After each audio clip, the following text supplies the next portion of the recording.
Bienvenidos a Entre Líneas.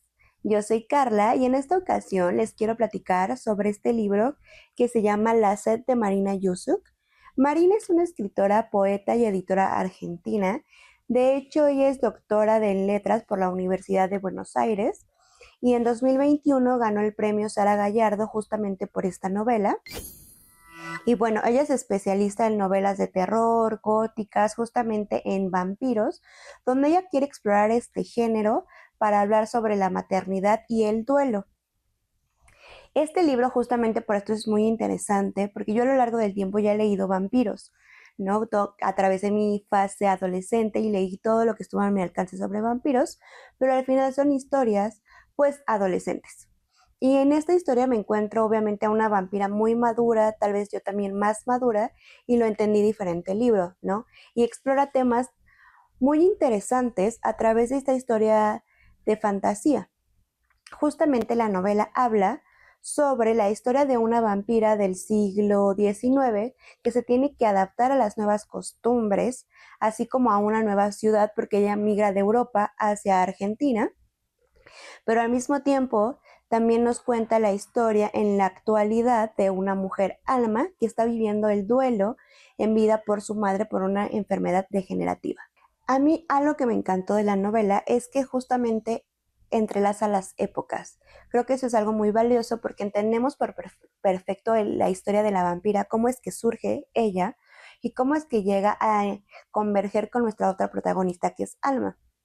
Para esto, obviamente primero se divide el libro en dos partes. La primera parte es la historia de la vampira y la segunda parte es la historia de Alma.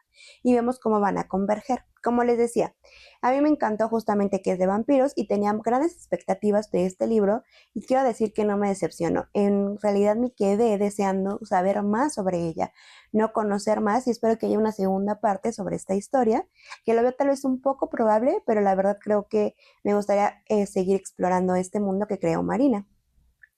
Bueno, lo principal de este libro, un tema muy importante que toca es el duelo en todas sus facetas, el duelo de la identidad, el duelo de perder un ser querido, el duelo de dejar nuestras ciudades, el duelo por perder amistades o de perdernos a nosotros mismos. Y eso es algo muy como interesante porque no se toca realmente en historias de vampiros o a mí no me había tocado leerlo desde esta perspectiva. Algo que busca también la autora no es solo que lo relacionemos con algo de fantasía, sino que conecte con nuestras vidas diarias y es una reflexión sobre nuestro cuerpo, sobre el deseo, sobre la muerte y sobre la propia feminidad de estas dos mujeres.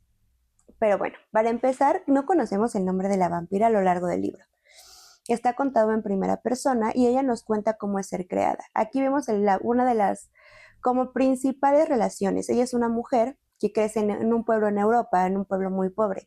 ¿Y qué pasa? Que su familia la vende para tener dinero y la venden a un gran señor. Este gran señor pues es un vampiro que prácticamente habla de cómo ellas se sienten violadas, cómo les provee el alimento y todo, ¿no? Y que para lastimar a otras personas, pues para alimentarse, pero al mismo tiempo vemos esta desconexión que tiene ella sobre esta decisión, porque la venden cuando es muy joven. Entonces realmente no tiene una decisión sobre su cuerpo, sobre decir si quiere convertirse en vampiro o no, simplemente sucede y está rodeada de más mujeres que pasan por este proceso, pero al mismo tiempo crea una red con estas mujeres. ¿Qué pasa cuando le quitan a estas mujeres? Porque las empiezan a cazar en este mismo pueblo cuando el gran vampiro muere. Bueno, más bien lo matan porque los vampiros pues no se pueden morir, pero cuando este es asesinado, ellas quedan desprotegidas y así se sienten, porque ya no tienen quien las cuide, ya no tienen quien las alimente, porque todo les llegaba siempre, porque ese señor tenía un gran control sobre ellas y sobre el mismo pueblo. Y cuando el pueblo se rebela es cuando ellas mismas dicen, ¿qué voy a hacer? Y es cuando empiezan a huir. En estas huidas, ellas también conocen por primera vez lo que es la libertad. Y justamente, ¿qué pasa? Pues es como los adolescentes, ¿no? Que a veces entran a la prepa o a otras escuelas y ya no tienen el control que había en la secundaria o la primaria. ¿Y qué hacemos? Pues nos desbocamos. y corremos para todos lados y buscamos solo diversión y diversión sin tomar en cuenta las responsabilidades o consecuencias de estas decisiones. Y justamente es lo que les pasa a ellas. Ellas empiezan a salir al mundo porque tienen que buscar alimento, que es lo principal, y se encuentran con que no es tan fácil como ellas creían, ¿no?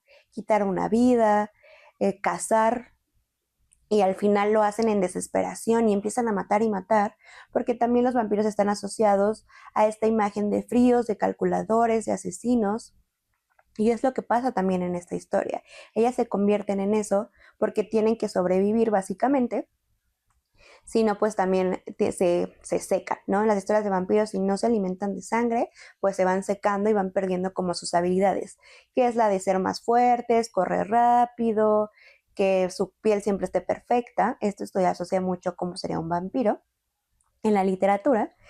Entonces, ¿qué pasa con ellas? Pues busca como esta desesperación por toda Europa y van matando y matando hasta que la gente se da cuenta que es un grupo de mujeres y las acusan de brujas, ¿no? Y buscan eliminarlas y las capturan y las matan. Nuestra protagonista claramente sobrevive, pero se encuentra con el primer duelo, porque aunque es un vampiro, ella siente, ¿no? Esta emoción, esta conexión de crear sentimientos por otra persona, pues todavía es capaz de hacerlo. Y ella crea con estas hermanas, como ya les dice, esta hermandad, aunque no, aunque pues estén haciendo cosas malas y los demás busquen defenderse, al final ellas las ve como su familia. Y justamente cuando pierde esto, no sabe qué hacer, ¿no? Con todas estas emociones de tristeza, de enojo, de rabia. Y es por eso que va huyendo, pero al mismo tiempo, pues va en esta misma ruta de la autodestrucción, ¿no? Engañando hombres, matando personas sin importarle quiénes son o cómo mueran, ¿no? Y justamente en esto, como que deja un paso de cadáveres en toda Europa y se va a Argentina. Es cuando ella migra a Argentina. Se sube en un barco y llega hasta Argentina. Aquí es realmente donde conocemos mejor su historia y lo que va pasando, porque todo esto no lo dan de contexto, solamente de por qué ella tiene que huir de Europa. Y cuando llega a Argentina, llega en una época donde se redesarrolla la fiebre amarilla. Entonces empieza a morir muchísima gente y obviamente pues esta misma población no se da cuenta de quién es la recién llegada y obviamente ella puede matar y alimentarse con mayor disimulo porque justamente como hay mucha gente muriendo, pues nadie presta atención a un cadáver más. Aquí vemos cómo hace una analogía de cómo eran las muertes en este siglo, en el siglo XIX, cómo no había higiene, las muertes eran masivas, era algo colectivo, la ciudad también sufría, ¿no? Porque todos empezaban a morir, no había como una red de seguridad, la gente empezó a huir al campo para tratar de salvarse de esta epidemia. Y también vemos cómo pues ya no importaba realmente quién estaba, solamente era pues un trabajo y justamente en esto es que va conociendo a diferentes personas. Conoce mujeres, conoce hombres que nos van contando a través de su historia cómo pasó estos años en la enfermedad, cómo es también la ambición justamente en estos hombres cuando uno descubre que es ella, esta ambición de querer poseerla. Y este es un tema fundamental que toma en la novela que es el deseo y cómo la sed es una forma de deseo, es una metáfora de cómo la sangre también es un deseo sexual, un deseo de venganza, un deseo de escapar, y lo vemos también en este hombre, porque en él se despierta el deseo de controlar, ¿no? De poder, porque él sabe que está enfermo, que tiene la fiebre amarilla. Entonces, una forma para él de recuperar su vida y de saber que va a ser longeva es convertirse en vampiro. Pero lo hace por medio del control. Quiere someter a nuestra vampira y obligarla a que lo convierta, pero las cosas pues no funcionan así.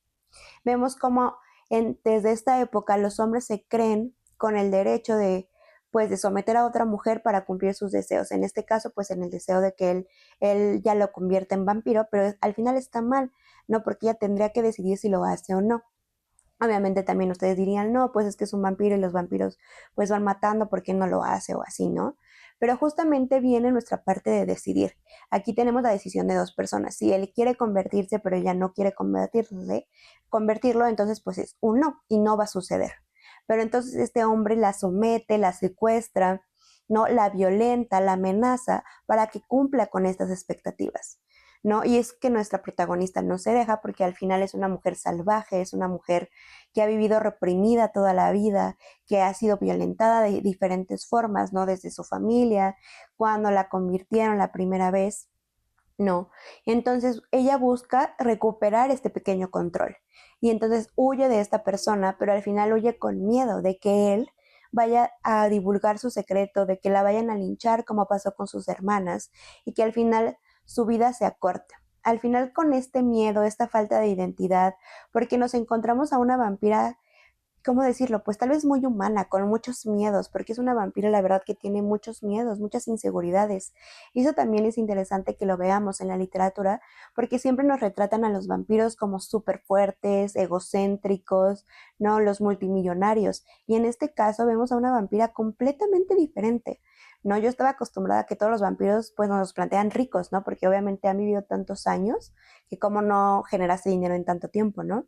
Pero nos encontramos con una vampira pobre que no tiene de dónde vivir. Y esto saben por qué es, porque es una mujer. Justamente, como ya viene de siglo XIX, pues las mujeres no podían hacer nada sin un hombre, que es cuando se le va el vampiro creador, vamos a llamarlo, justamente pierde esto, pierde su casa, pierde su familia, pierde su sustento de alimento, porque ya no hay nadie que provee de esto. Y esto lo relacionamos a cómo vivían las mujeres en esa época y cómo tal vez hay muchas mujeres aún que sin un esposo, pues no pueden a veces adquirir ciertas comodidades. ¿Y qué es lo que pasa cuando llega a una ciudad nueva? Pues todo esto. No puede ser acreedora de comprar una casa o de rentar un espacio. Tampoco puede trabajar porque no tiene como ninguna preparación. Y las mujeres pues en esa época pues eran solamente para maternar, no para ser esposas o para ser prostitutas, ¿no? Dependiendo. Y también nos encontramos en la época donde pues todo el mundo está muriendo. Todavía era más difícil acceder a todas estas cosas. Obviamente cuando se encuentra con este médico, ella ve una oportunidad, ¿no? Porque él la lleva a una casa, a su casa donde ellos están ahí, no pasan el tiempo, obviamente hay deseo, hay una intimidad, pero sigue habiendo el de, bueno, si yo te doy esto es porque necesito algo a cambio de ti. Y justo en esta búsqueda de huir, de porque tiene tanto miedo de que la vayan a denunciar, pues se esconde en un cementerio y ahí es donde pasa más de un siglo. Y es justamente cuando converge con nuestra historia de nuestra otra protagonista, y es la parte 2 donde nos encontramos a Alma, que es una mujer que tiene un hijo, que estuvo casada y que está pasando por el proceso de duelo por una enfermedad de su madre. Esta es una enfermedad degenerativa donde su madre pues va perdiendo la facultad de moverse y es obviamente un proceso de duelo muy difícil y justamente este libro habla de la muerte y el duelo como su eje central, porque lo vemos a lo largo de toda la novela. ¿Y cómo es que convergen? Justamente es algo curioso, pero su madre está enlazada a la vampira, ya que cuando la vampira huye, ella se esconde en un cementerio y ahí pasa toda su vida en el cementerio, hasta que ella cree que ya es como un poco más seguro salir, porque ya han pasado tantos años y ya nadie prácticamente se acuerda de ella, y todos los que tal vez pudo conocer pues ya están muertos. Pero vemos como en esta alma, justamente esta mujer en estos 30 años más o menos, 40, está en esos 30, 40, pues es una mujer que está pasando por este duelo, el duelo de perder su relación, porque es recién divorciada. Entonces también el duelo de perder una relación tan importante como tal vez es el matrimonio, pues nos acarrea muchos sentimientos, muchas inseguridades, mucha tristeza. También cuando hay hijos de por medio, ella pues al final como que comparten el tiempo, ¿no? De su hijo y se pierden algunas cosas cuando está con el otro cuidador. Y este es un tema también que nos plantea cómo expresamos el duelo a través de los niños, cómo se lo comunicamos, cómo lo van a tomar ellos. Y justamente en esta historia ellas se conocen y van pasando por estos duelos juntos. El duelo de la vampira de reencontrarse nuevamente, de recuperar su identidad, el de Alma por perder a su madre y cómo lo va a ir superando, cómo al final ella entiende esta parte del duelo de su madre donde ella pierde quién es, porque ya no es la mujer independiente, bailadora, risueña que era, porque esto se fue perdiendo a lo largo de su enfermedad y cómo deja de ser tal vez mi madre, ¿no? A la que ella recuerda para convertirse en otra persona, en una persona enferma. Y vemos como los cuidados hacia una persona que tiene un daño recurrente, pues son muy pesados también para las familias, no solamente para el enfermo, para todo su entorno. Y cómo van pasando todas estas etapas juntas hasta el final, que pues hay un deseo mutuo, ¿no? Un deseo también de alma por seguir con su vida, de empezar a vivir, de sentirse viva. Y esto es algo que se le da a través de la vampira, que ella puede conectar con eso. Vemos también cómo al final estas dos mujeres se encuentran y van a ir formando una vida juntas. Básicamente eso es el libro.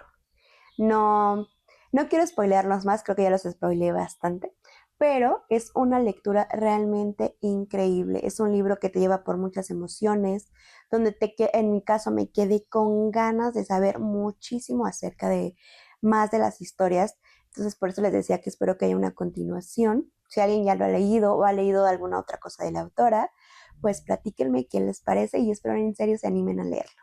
Gracias.